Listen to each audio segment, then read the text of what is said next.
ጊዜ ያለፈ ሲሄድ እነ ማዳም ቴናዴ ምን አይነት ደግና ሩሩ ሰዎች ቢሆኑ ነው እነርሱ ለራሳቸው ምስኪኖች ሆኖ ሳለ መጠጊያ የሌላትና እናቷ ጥላት ሄደችውን ልጅ ይረዳሉ፣ ያሳድጋሉ እያሉ የሰፈር ሰዎች ያወሩ ጀመር። ይህን ያሉት የኮዚት እናት ልጇን የረሳቻት ስለመሰላቸው ነው። ከዓመት ዓመት የኮዚት ቁመት እየጨመረ ሲሄድ መከራና ስቃዩም እንዲሁ እየጨመረ ሄደ። ኮዚት የሁለት ልጆች ጥፋት ማስተባበያውን አቀረች። በቅጡ 5 ዓመት ሳይሞላት የቤት አሽከርና አገልጋይ ያደረጓት። ቤት ትጠርጋለች፣ ግቢ ታጸዳለች፣ ዕቃ ታጥባለች፣ ከባድ የሆነ ነገር ሳይቀር ትሸከማለች።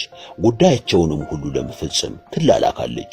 የኮዚት እናት ከ3 ዓመት በኋላ ሞንትፌርሜ ወደ ተባለ ከተማ ብትመለስና ልጇን ብታያት አታውቃትም ነበር ለማለት ይቻላል።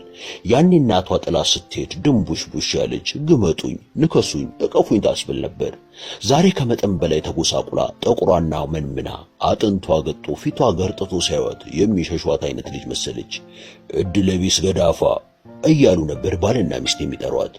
እድሏ ዝግምተኛ፣ ችግሯ ፉንጋ እንድትመስል አደረጓት።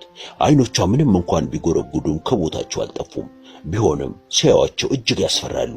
አይኖቿ ስቃይ እንዳንዣበበባቸውና ባፈጠጠራቸው ትላልቅ ስለነበሩ የያዙትም የስቃይ መጠን እንዲሁ ትላልቅ እንደነበረ በግልጽ ይታያል። አይኖቿ ዘወትር እንባ ያቀራሉ።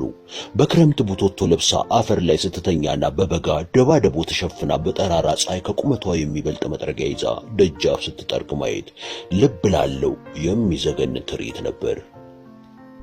ሆኖም ሰዎች እድለቢስና ገዳፋ እያሉ ይጠሯታል። ጠዋት ጠዋት ገና በቅጡ ሳይነጋ መንፈሷ እየፈራና እየተባ መላ ሰውነቷ እየተንቀጠቀጠ ነበር ከመኝቷ የምትነሳው። ከሰፈር የምታመጣው ነገር ካለ ጎረቤቶቿ ሳይነሱ ትሄድና እስከሚነሱ ትጠብቃለች። ወደ ገበያ ሄዳ የምትገዛው ዕቃ ካለ ገበያተኞቹ ዕቃቸውን ሳያወጡ እርሷ ቀድማ ትገኛለች።